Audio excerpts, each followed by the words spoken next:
Buenas tardes, doctor. Buenas tardes, doctor.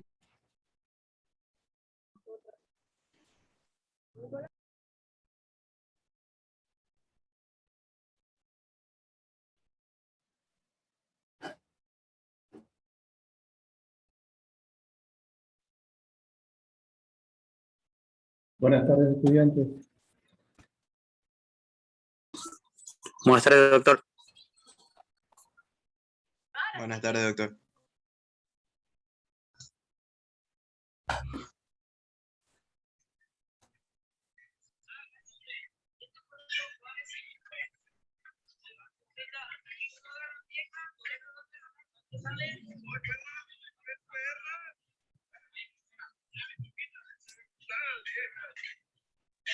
Buenas tardes, doctor.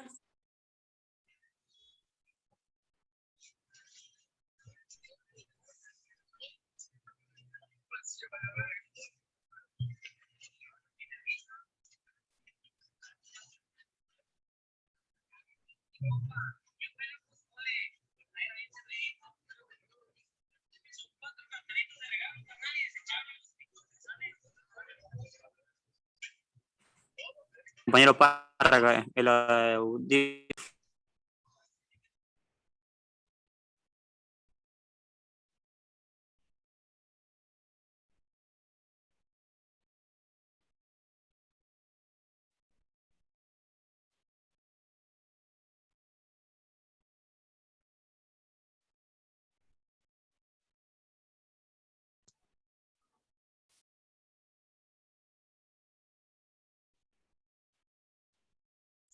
¿Cómo le va, profe?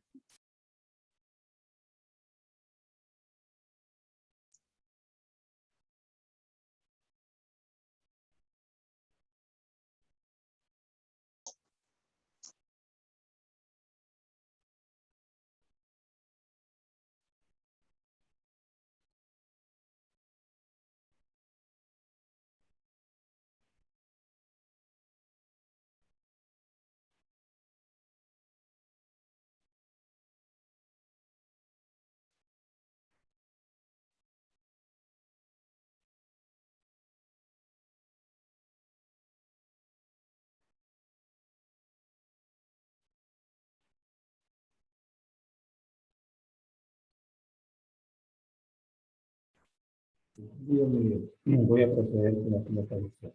Gracias. Estudiantes, buenas tardes. Buenas tardes, profe. Buenas tardes, doctor. tardes. ¿No me escuchan? No los escucho, estudiantes, a ninguno. Estamos. Buenas tardes, ¿Sí me escuchan ustedes, estudiantes? Sí. Ya. Entonces, en el estudio de caso del etilenglicol, vamos a revisar y compartir.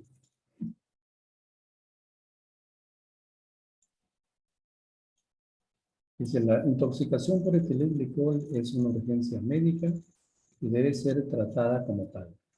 El diagnóstico puede efectuarse con la existencia de acidosis metabólica, con brecha aniónica amplia, aumento de la osmolaridad sérica, cristaluria de monohidrato de oxalato de calcio y lesión renal aguda.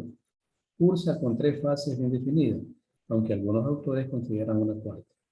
Puede prescribirse etanol oral asociado con hemodiálisis en los sitios donde no hay disponibilidad de fomepizol o de etanol para la administración parenteral.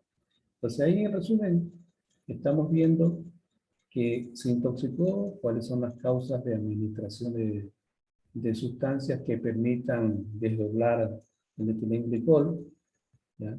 Qué probabilidades produce de enfermedades, etc. Entonces vamos a ver los antecedentes. Dice, la palabra alcohol comúnmente se usa para referirse al etanol o alcohol etílico. Sin embargo, en términos químicos, el alcohol puede referirse a cualquier derivado de un hidrocarburo, por extinción. El sufijo -ol se usa en la nomenclatura química para designar cualquiera de varios alcoholes. Los hidrocarburos que tienen 2 grupos de hidroxilo son llamados glicoles. El glicol derivado del etano es llamado etilenglicol. La producción estimada en todo el mundo excede 23.000 millones de kilogramos anualmente. El etilenglicol, o sea, el 1,2-etanodiol, tiene un peso molecular de 67.2 gramos por mol. Es un líquido viscoso, no volátil, incoloro, higroscópico, de sabor dulce, soluble en agua. Se usa como el principal ingrediente en muchos productos anticongelantes, automotrices. Esas formulaciones pueden contener varios aditivos, como anticorrosivos, lubricantes, agentes antiespuma y tintes. La fluoresceína sódica, un compuesto que exhibe fluorescencia cuando se expone a la luz ultravioleta. Es común, pero no universalmente adicionado para ayudar a identificar fugas en los sistemas de enfriamiento de automóvil.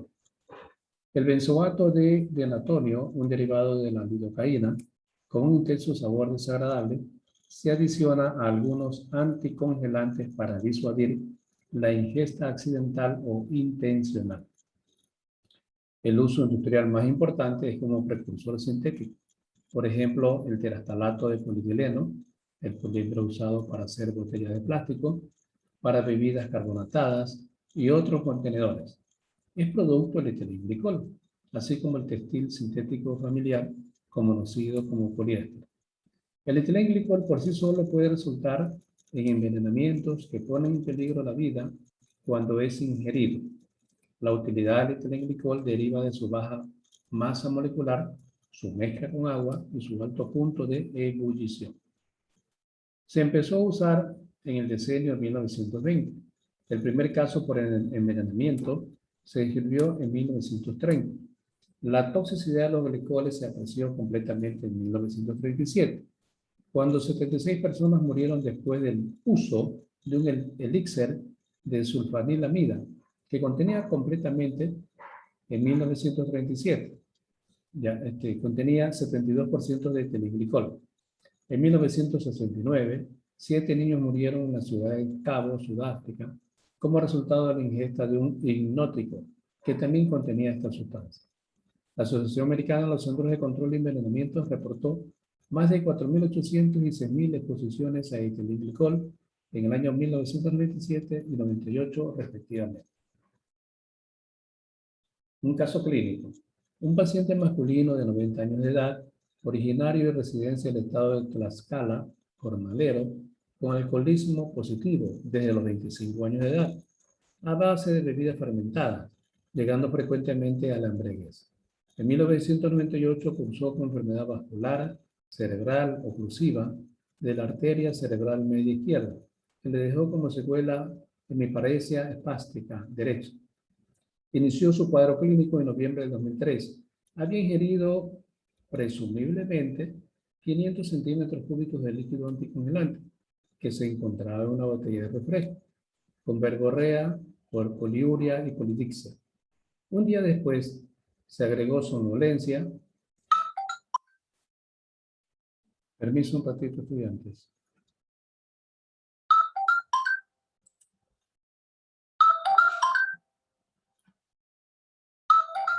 ¿Por qué te me detienes? Acá está. No, ya,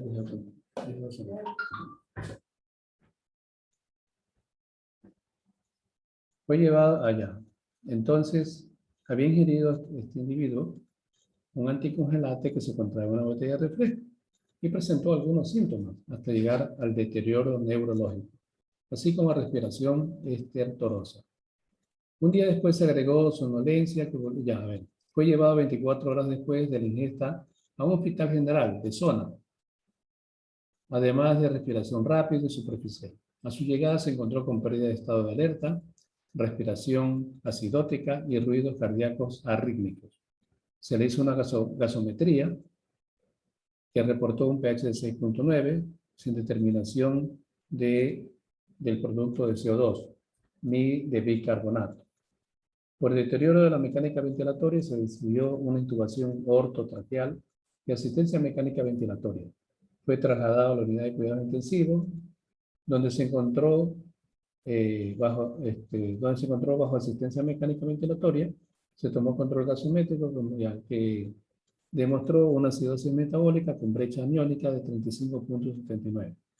La citometría hemática reportó leucocitosis con neutrofilia, mientras que la química sanguínea reportó hiperglucemia, azoemia e hiperfibrinogenia. A pesar de la reposición de bicarbonato, persistió con acidosis metabólica, por lo que se le realizó una diálisis peritoneal. Posteriormente, padeció crisis convulsivas tónico-clónico generalizadas, anuria y agitación psicomotriz. Continuó con acidosis metabólica a pesar de diálisis peritoneal y reposición de bicarbonato. Los cuadros. El cuadro 1 muestra resultados de laboratorio y el cuadro 2 los resultados de la gasometría. Se solicitó apoyo al Centro Toxicológico de Monterrey. A pesar del tiempo transcurrido, se decidió la administración de etanol por sonda nasogástrica a razón de 0.5 mililitros por kilo de dosis. Cada dosis se administró cada 4 horas, 24 horas después de haberse iniciado la administración de etanol. El paciente se encontró soporoso y con localización del estímulo nociceptivo. Se sometió a hemodiálisis al sexto y séptimo días de haber ingresado por mayor incremento en las concentraciones de elementos azoados. Después de la segunda sesión de hemodiálisis se encontró despierto, colaborador y obedeciendo órdenes. Se retiró el soporte ventilatorio y a los 11 días egresó. A los 13 días, con persistencia de la elevación de azoados. Entonces nosotros aquí vemos un cuadro que responde a la hemoglobina, hematócrito, leucocitos, glucosa, creatinina, me imagino que sodio, cloro, potasio, calcio, ¿no? En cada uno se vieron los resultados de acuerdo a sus características. Por ejemplo, la hemoglobina 14.6, si encontramos un hematócrito de 46. Pues bajando el hematócrito hasta llegar a una hemoglobina de 9.1 de 10.1 con 29. Entonces se fueron haciendo la hemoglobina, lo que ustedes van a hacer en el laboratorio. Bioquímica clínica.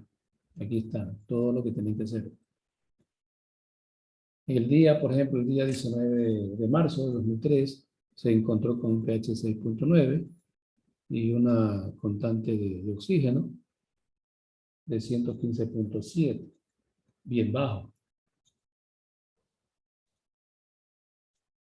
Siguió con pH de 6.95, 6.88 y fueron cambiando algunas determinaciones químicas, ¿no?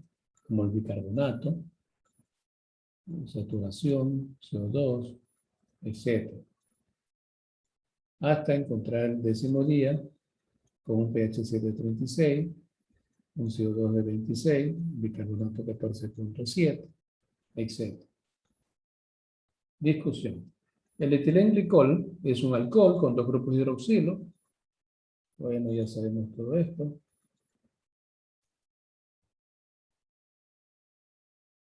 Es completamente soluble en agua, soluble en alcoholes alifáticos bajos, acetona, glicerol y ácido acético, soluble en éter, benceno y aceite, líquido inflamable con punto de combustión y temperatura de autoemisión de 398.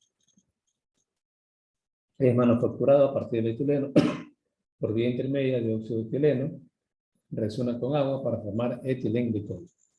Miren, si ven esta parte de la discusión, así yo quiero que ustedes reporten en la tarea de estudio de caso que le he dado a cada grupo. Hagan una discusión de la sustancia química. Vean todas las características físico-químicas de la sustancia. Pueden tomar datos que hay en otros artículos. Pero así hay que hacer el informe, estudiante. Si hay que hacer un resultado del laboratorio, hay que ponerlo. Porque eso es un caso de estudiantes. Miren cómo están hechos los antecedentes, bien elaborados, bien estructurados. Toxicocinética. La exposición dérmica en actividades como cambiar anticongelantes es la vía de exposición más común del etilenglicol. Sin embargo, es más factible que esta no lleve efectos tóxicos, ya que la absorción significativa del etilenglicol a través de la piel intacta no ocurre con la exposición casual. La exposición por inhalación se debe a su baja volatilidad. Sin embargo, la presión de vapor del etilenglicol es también baja como para llevar a la exposición excesiva por inhalación a temperaturas incrementadas o rociadas en formas de aerosol. Empero, las concentraciones aéreas altas de etilenglicol teóricamente pueden resultar en absorción por inhalación significativa que rápidamente causa irritación intolerable de la garganta y de las membranas mucosas. Y por ende, previene la exposición significativa. Solo la exposición oral a través de la ingesta intencional o accidental tiene efectos tóxicos y solo si es ingerido en cantidades suficientes en una sola exposición. Es absorbido rápido y completamente después de su ingesta por el aparato gastrointestinal y alcanza concentraciones pico entre 30 y 60 minutos después de la ingesta, con concentraciones máximas que se alcanzan de 1 a 4 horas. La vida media es de 2.5 a 4.5 horas. Puede prolongarse hasta 17 horas en presencia de concentraciones terapéuticas de etanol, 100 a 200 miligramos por decilitro. Tiene baja afinidad por proteínas plasmáticas, lo que favorece una tasa de distribución tisular. El volumen de distribución es de 0,54 a 0,8 litros por kilo, similar al agua corporal total, y su metabolismo es principalmente hepático, con vida media corta de 3 a 8 horas. Es filtrado por el glomérulo renal y reabsorbido pasivamente cerca de 20%. Es filtrado por los riñones, pero la tasa de excreción a través de esta vía es lenta, con una vida media de 18 a 20 horas. La dosis mínimo letal no está bien establecida. La información disponible sugiere que hay una considerable variación persona a persona. Hay varios factores conocidos que pueden afectar esta variabilidad, que incluyen el grado de dilución del etilenglicol, la coingesta, ¿no? Porque puede influir en la respuesta a un volumen dado, si ocurre vómito y la función renal. La dosis tóxica letal citada, como de 100 mililitros o de 1 a 1.5 mililitros por kilogramo, pero también tiene una variabilidad considerable cuando se trata apropiadamente. Los pacientes pueden sobrevivir a pesar de ingestas mayores. Estos reportes se basan en experimentos animales o en reportes clínicos, algunas veces anecdóticos, y probablemente implican varios grados de desconocimientos o diluciones no especificadas, más que de etilenglicol puro. En nuestro caso, la información disponible es que el paciente ingirió 500 mililitros, lo que es poco probable, ya que hubiese fallecido al exceder la dosis letal. O como se señala, el etilenglicol probablemente estaba diluido. Similar al etanol, tiene efectos de ebriedad, sedación del sistema nervioso, pero la toxicidad inherente de este compuesto per se es baja. Sin embargo, el compuesto es oxidado a metabolitos intermediarios que poseen citotoxicidad sustancial. Se metaboliza por enzima deshidrogenasa, en conjunto con la forma oxidasa del cofactor nicotinamida, adenina, dinucleótido. La primera es catabolizada por el alcohol deshidrogenasa, que es capaz de oxidar ciertos átomos que contienen hidroxilos para aldehídos. Una segunda enzima es la aldehído deshidrogenasa, que convierte el aldehído a su correspondiente ácido carboxílico. Esta reacción constituye uno de dos importantes pasos limitantes de la vía metabólica total, el glicoaldehído. Permiso un ratito, señor.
Ya, ok, ya, gracias. Sí.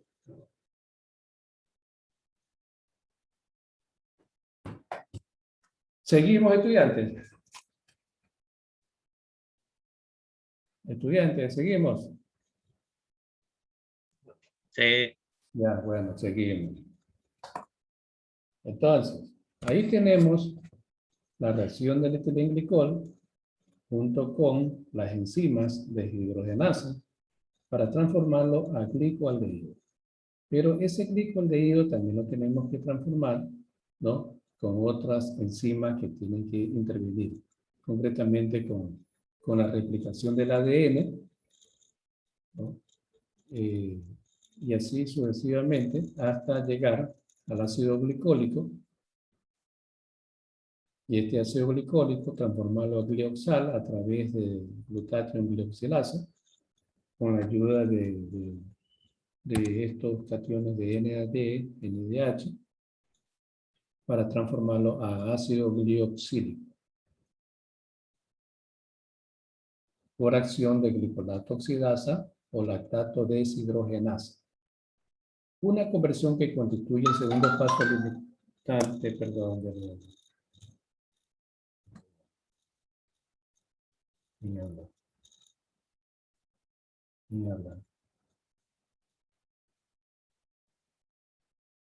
No, ahorita claro, no estoy dando clase.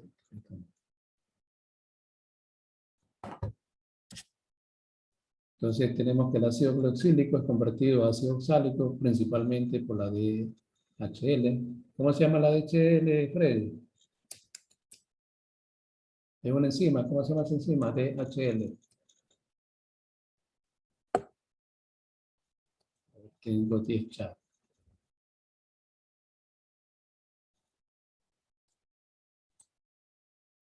Deshidrogenasa láctica. Ya te estás olvidando, Freddy.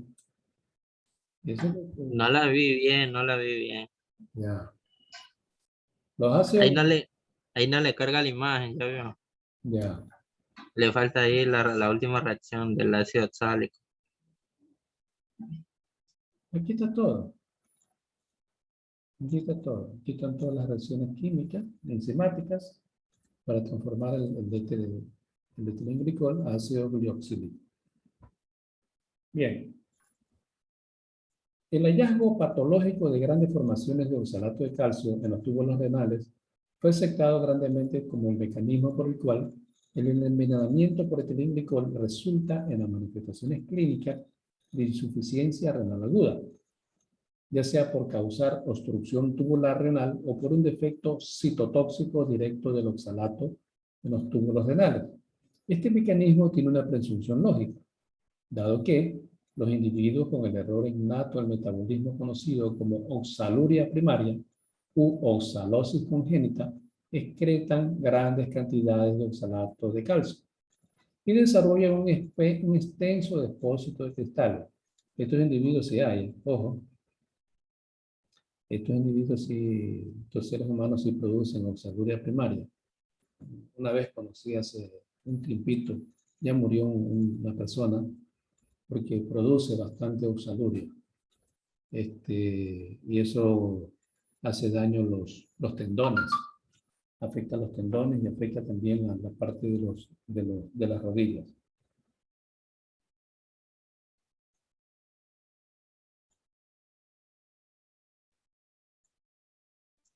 Lo único que, profe, Dime. de toda esa reacción, de todas esas enzimas, lo único que afecta es la combinación con la unión con el calcio. Nada más. Nada más, nada más. Solo eso.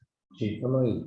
Pero siempre y cuando el individuo, el paciente tenga una predisposición a producir oxalato de calcio de manera primaria. Siempre y cuando, claro.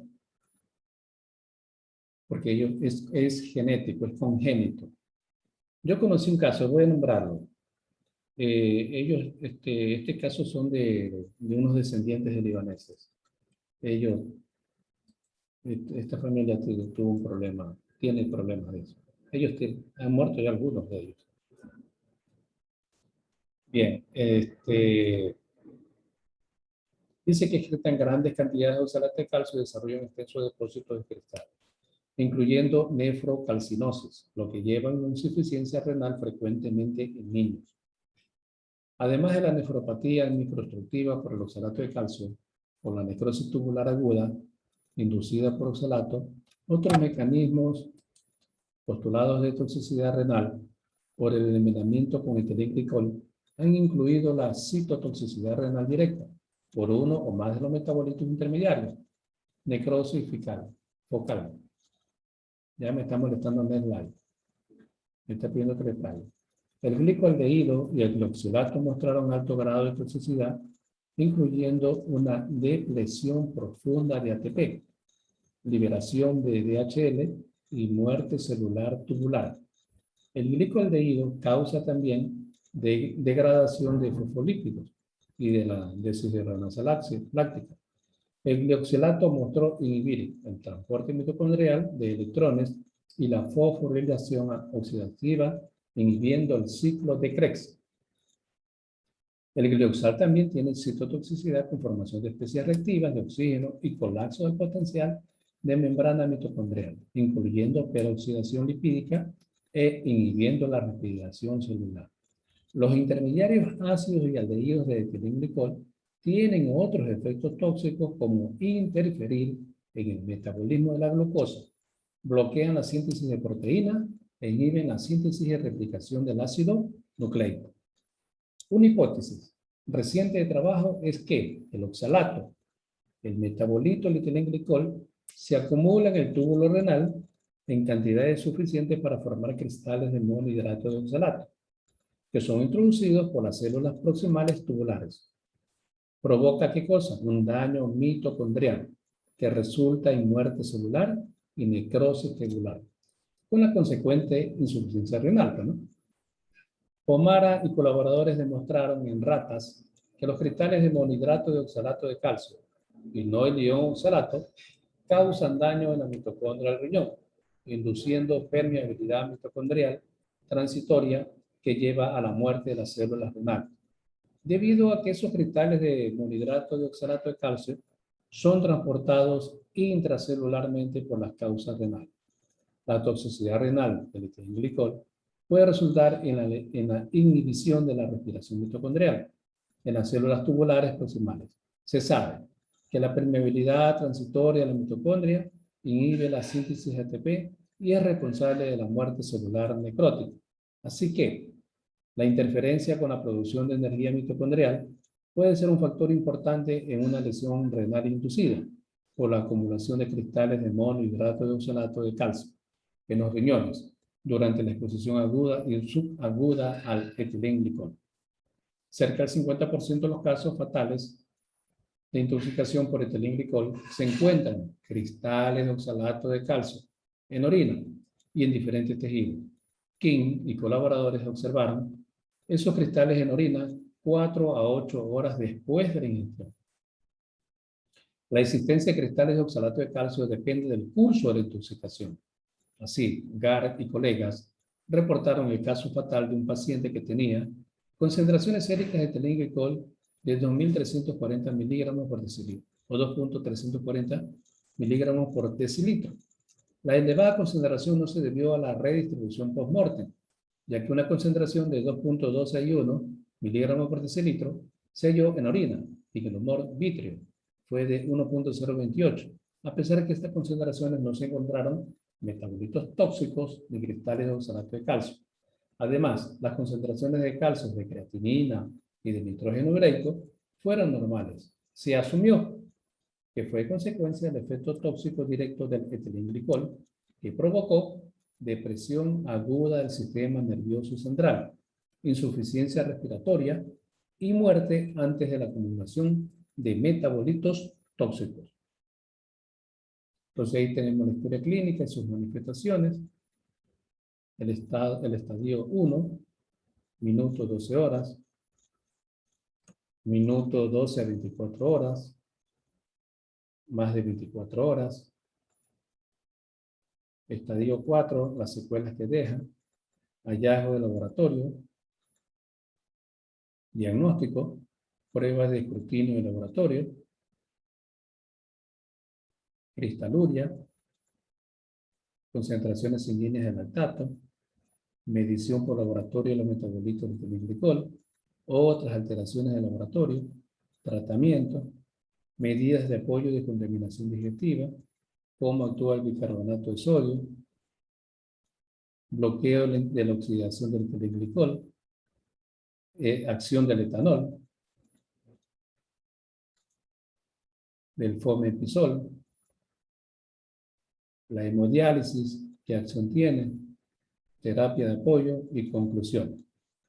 Veamos un hallazgo de laboratorio.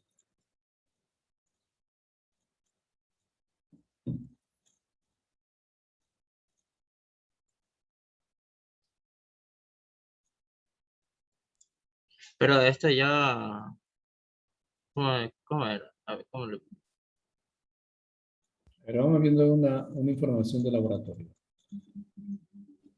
No, es que no, estaba viendo en la parte donde dijo el humor vitrio. Sí, Hasta del ojo también sacaban muestras de ahí mismo. claro, el humor vitro, pues sacas una muestra con algodón. Se saca y luego se la...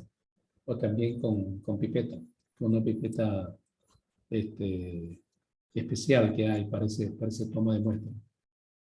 Eso ya es en casos de intoxicación, ¿no? Entonces, por ejemplo, los departamentos forenses tienen toda una serie de instrumentos útiles para tomar muestras. Entonces, el humor vitrio también se toma. Más que todo para casos de que haya muerte. ¿Por qué se produjo? Miren, la prueba de escrutinio de laboratorio. A ver, aquí tenemos que se reporta en la muestra de laboratorio una osmolaridad sérica entre 270 a 290 kilogramos por kilogramo en agua en un individuo sano. La diferencia entre osmolaridad medida y calculada, la brecha osmolar, resulta la existencia de otros solutos en el suero. El incremento de la brecha osmolar generalmente se considera importante cuando es mayor de 10 a 15 miliosmos, lo que sugiere la existencia de sustancias de baja masa molecular. Puede estar elevada, dice, en la primera hora de la ingestión y es el resultado de la asistencia sérica apreciada. O puede también estar elevada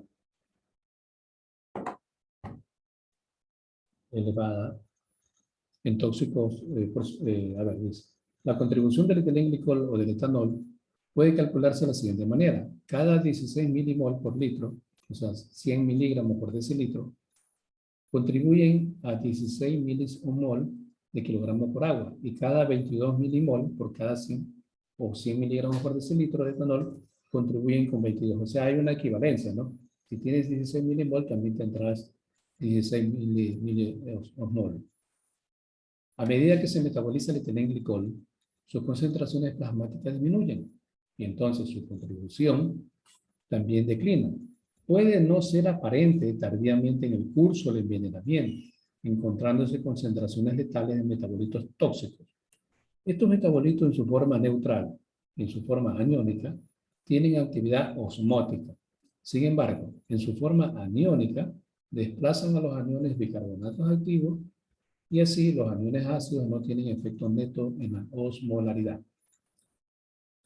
Los ácidos orgánicos acumulados pueden ser detectados por sus efectos asociados en la brecha aniónica y el pH arterial. Bueno, todo esto es pura química. En la intoxicación por etilenglicol hay correlación entre el glicolato plasmático, el pH arterial, cuando sobreviene frecuentemente severa y la brecha aniónica está incrementada, como ocurrió en nuestro paciente que padeció acidosis metabólica, con un pH inicial de 6.9 y una brecha aniónica de 35.79. Asimismo, la acidosis metabólica puede estar ausente y la brecha aniónica normal, aun cuando el paciente haya ingerido grandes cantidades de etilenglicol. Esto puede deberse a que el paciente se presenta de manera temprana después de la ingestión y no ha habido el tiempo suficiente para transformación a metabolitos ácidos, aunque se han señalado otros factores, entre ellos el equilibrio electrolítico, la velocidad a la que se metaboliza el etilenglicol y la existencia o ausencia de un inhibidor enzimático, semejante al etanol, que puede retardar el metabolismo del etilenglicol. Se requieren estudios para confirmar los mecanismos específicos, por lo que ocurre acidosis metabólicas de brecha aniónica normal. En el contexto de la intoxicación por etilenglicol, los clínicos deben, no obstante, estar alertas a un potencial de la acidosis metabólica, porque la acidosis metabólica es lo que primero aparece en un proceso de etilenglicol. Ojo con eso. Y este diagnóstico no debe excluirse si la acidosis metabólica normal forma parte del trastorno metabólico. Por estas razones, ni la brecha osmolar ni la brecha aniónica están universalmente presentes en los casos de intoxicación por etilenglicol. Entonces, no puede usarse para descartar la toxicidad por etilenglicol. Al contrario, la coexistencia de acidosis metabólica con brecha aniónica y osmolar elevado, aunque altamente sugerente de envenenamiento, no es específica a este cuadro. Miren la importancia.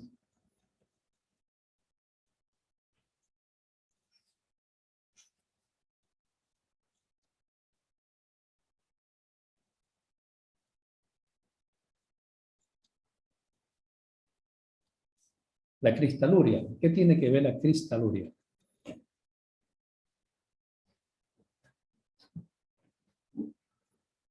Dice que tiene que ver con los cristales de oxalato de calcio en el análisis de orina. Este hallazgo lleva al diagnóstico, como lo reportaron Luckman y colaboradores, de un paciente que llegó a urgencias onubilado, con acidosis metabólica e insuficiencia renal. El examen de orina mostró numerosos cristales que, al ser examinados con luz polarizada, mostraron ser birefringentes. Característica de los cristales de monohidrato de calcio. De igual manera, Jung y Rosenberg dijeron que el paciente se intoxicó por etilenglicol, se basaron en el hallazgo de acidosis metabólica no láctica, cristaluria de oxalato de calcio y bajas concentraciones de calcio inicial. Se confirmó la detección de trazas de etilenglicol y grandes cantidades de metabolito ácido oxálico en el suero del paciente. Estos autores ilustran la forma de agujas de los cristales de monohidrato de calcio. Claro, ese se lo ven en orina como una aguja. Y lo estable como clave para establecer el diagnóstico de envenenamiento por etilenglicol. Cuando se investiga la acidosis no explicada en el departamento de urgencias, la orina debe someterse a análisis microscópico de cristales de monohidrato o de dihidrato de oxalato de calcio. No obstante, pueden ocurrir como falsos positivos y falsos negativos. La cristaluria se observa en pacientes con algunos trastornos intestinales y en pacientes con un trastorno poco frecuente, hiperoxaluria primaria. Los individuos sanos pueden padecer hiperoxaluria, con o sin formación de cristales, después de la ingestión de alimentos ricos en oxalato o después de la administración de grandes cantidades de ácido ascórbico. En contraste, la ausencia de cristaluria de oxalato no excluye la intoxicación por etilenglicol, como se ha reportado en algunos casos. El urianálisis falla para demostrar cristales de oxalato de calcio, pero el examen histopatológico muestra depósito marcado de oxalato de calcio en los riñones, en los túbulos renales y en el intersticio. La ausencia de cristales puede deberse al tiempo en que se obtiene la muestra. Los pacientes que acuden de manera temprana después de la ingesta y los que reciben terapia para prevenir la ruptura del glicol pueden no manifestar cristaluria nunca. Asimismo, los cristales pueden ser pasados por alto o no reportados en el examen de orina. Los cristales de oxalato de calcio en orina son pleomórficos, abigarrados y birefringentes cuando son vistos a través de la luz polarizada. En los casos de intoxicación por etilenglicol, miren cómo la polarización de la luz nos sirve, nos ayuda. Yo en física les enseño a los estudiantes polarización de la luz. A ustedes también les enseñé, a algunos de ustedes que fueron mis estudiantes. Sí, profe. ¿Cómo ayuda la polarización de la luz? ¿Cómo ayuda a buscar cristales? Entonces, Los cristales de monohidrato de calcio se aprecian en forma de agujas o de diferentes morfologías, como cristales individuales aislados o agrupados en agregados. Los cristales de ácido hipúrico se han reportado en pacientes intoxicados con etilenglicol. Tal vez representan malinterpretación, ya que las formas hexagonales, elongadas y las que tienen forma de agujas corresponden a cristales de monohidrato de calcio y se confunden fácilmente con cristales de ácido hipúrico. Bueno, eso sí me ha ocurrido. Yo cuando he hecho análisis clínico de orina, al observar estos cristales, se observan, es un poquito complicado la observación. Más que todo que se encuentran, observar cristales de oxalato de calcio, tienen de diferentes formas, geométricas, ¿no? Que a veces confunden, ¿no? La información. Pero también hay manuales de cristales de oxalato de calcio donde uno también se puede ayudar. ¿Qué más dice de esto? Este oxalato de calcio se ve ser terrible.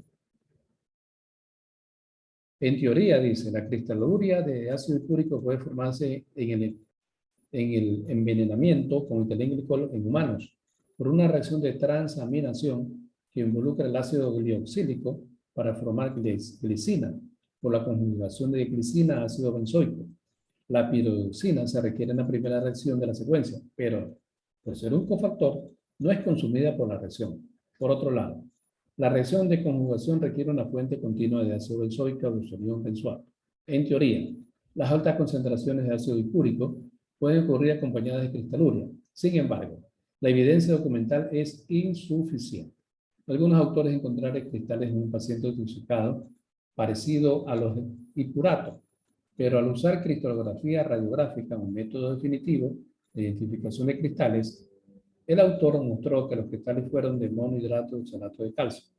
Si el resultado de pruebas de laboratorio más definitivo no está disponible, la detección de cristaluria de oxalato de calcio, particularmente las formas monohidratadas, proveen evidencia suficiente para el diagnóstico de la intoxicación por etilenglicol. Ojo con este dato de estudiante. Dice, si el resultado de pruebas de laboratorio no está disponible, la detección de cristaluria de oxalato de calcio, particularmente las formas monohidratadas, proveen evidencia suficiente para el diagnóstico de la intoxicación por etilenglicol. Lo voy a apuntar. Ahora se los pregunto.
Listo.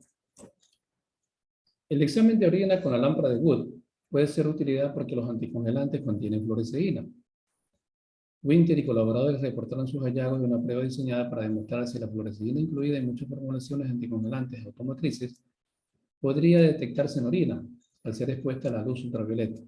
Ciertos fármacos y vitaminas o sus metabolitos poseen fluoresceína intrínseca, en este caso carbamazepina, niacina, caroteno y benzodiazepina, lo que puede conducir a falsos positivos si estas sustancias han sido ingeridas y aparecen en la orina.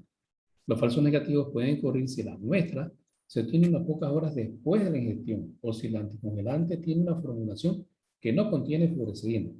Esta prueba se usó frecuentemente, por lo menos con un sustituto, para la identificación del anticongelante ingerido en orina, ropa, piel o en contenido gástrico.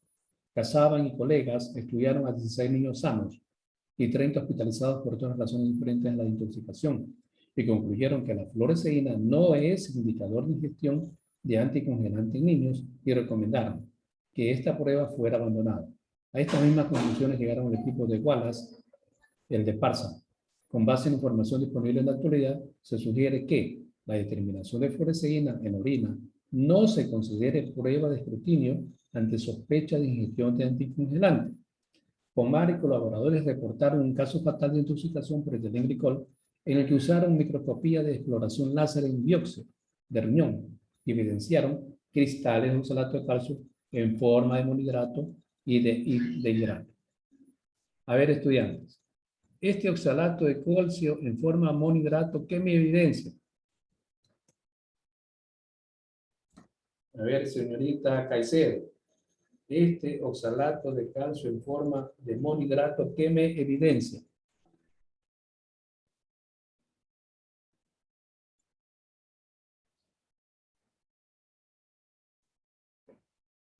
El oxalato de calcio en forma monohidrato, estudiantes, ¿qué me evidencia? ¿Es un tóxico o no? Sí, intoxicación por etilenglicol. Eso, correcto. Muy bien. Gracias, estudiante. Es una evidencia, ¿no? De etilenglicol. ¿Y cuál prueba fue la que dijeron que no se debe utilizar como indicador? En orina. ¿La determinación de qué cosa?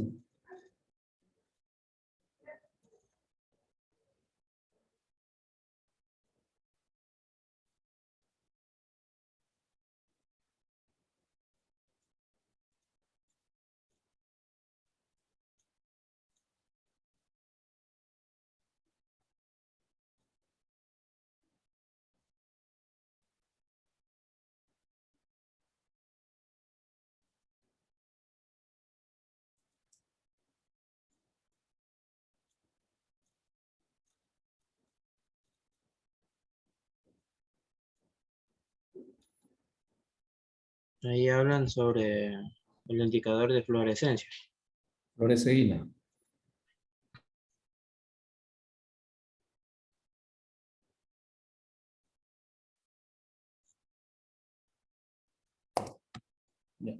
Bien.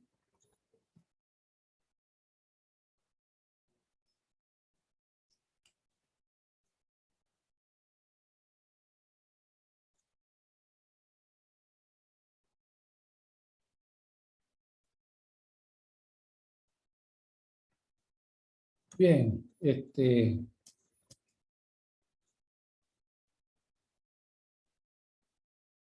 medición por laboratorio de los metabolitos de etilenglicol. Debido a que la toxicidad del etilenglicol depende de su oxidación a ácidos orgánicos, varios otros métodos se han usado para medir estos productos. El ácido glicólico, el metabolito predominante, se ha medido por cromatografía de gases, por método colorimétrico y por isotafosforesis. Cuando las pruebas están disponibles pueden tardar entre 4 y 6 horas y son caras. Puede utilizarse la brecha osmolar con un estimado de la concentración de etilenglicol, multiplicando el exceso de la brecha osmolar por 6.2. Otras alteraciones de laboratorio. La intoxicación por etilenglicol puede resultar en varias otras alteraciones, además de la acidosis metabólica, la brecha aniónica aumentada, la brecha osmolar. La hipocalcemia está descrita en muchos reportes de casos de intoxicación por etilenglicol. Generalmente se asume que el depósito tisular de calcio indisoluble es la causa. Sin embargo, no hay datos actuales que apoyen este concepto. La disregulación de la hormona paratiroidea también puede contribuir potencialmente a la hipocalcemia. La actividad aumentada de la amilasa en el plasma causada por pancreatitis o por inflamación de las glándulas salivales también se ha reportado. La azoemia sobreviene durante la tercera fase clásica de la intoxicación. Se ha descrito también una trombocitopenia. Entonces, para los médicos, tienen el tratamiento que ellos pueden hacer. Trabajan con bastante química. deben de mantener un pH arterial menor de 7.3, bicarbonato sérico menor de 20 milimol, una brecha sérica de 10 milimol, cristalúrea oxalato de calcio. Las indicaciones de hemodiálisis son deterioro del estado clínico, lesión renal aguda con creatinina sérica mayor de 3, incremento de la creatinina sérica de 1 miligramo por decilitro, alteración del equilibrio ácido-base que no responde al tratamiento estándar de la acidosis metabólica.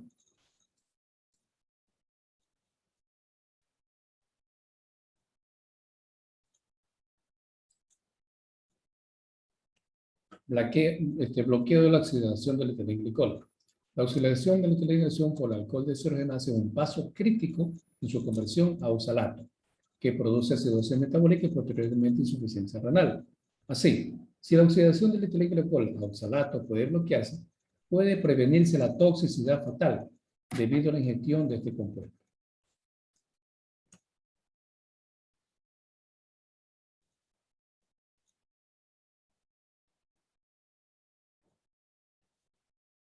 Bien, estudiantes, esta ha sido una información importante.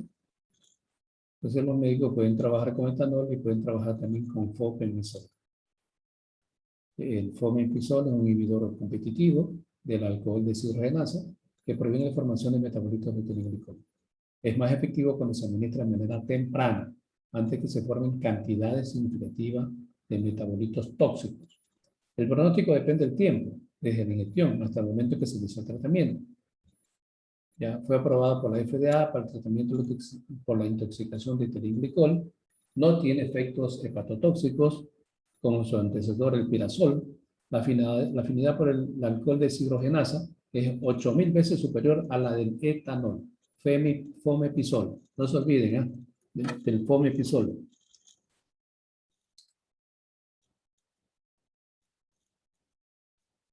Yo lo apunto acá, que mañana se lo pregunto. O en el examen se los pregunto. Este artículo tienen que leerlo y sacar las partes más importantes. De este artículo les voy a tomar la lección. Conclusión. La intoxicación por etilenglicol es una urgencia médica que no debe ser tratada, que de no ser tratada puede resultar fatal. Proponemos la administración de etanol por vía enteral para tratar esta intoxicación cuando no se disponga el tratamiento parenteral, con alguno de los antídotos, con protección de la vía aérea y manteniendo al paciente en ventilación mecánica. La dosis debe ser la adecuada para evitar que el tratamiento sea ineficaz. Idealmente valorarse con mediciones de las concentraciones séricas de etanol para guiar el tratamiento. Debe asociarse con hemodiálisis para la remoción de los metabolitos tóxicos cuando el paciente es llevado de manera tardía al servicio de urgencia y evidentemente en caso de una insuficiencia renal aguda. Así que futuros químicos ya saben cómo ayudar al médico. Listo. Voy a dejar de compartir porque voy a tomar lista. ¿Qué les pareció la clase, estudiantes? ¿Interesante? ¿No interesante? ¿Ah? Señorita Vera Chávez, ¿qué les pareció la clase? Está muy interesante, incluso con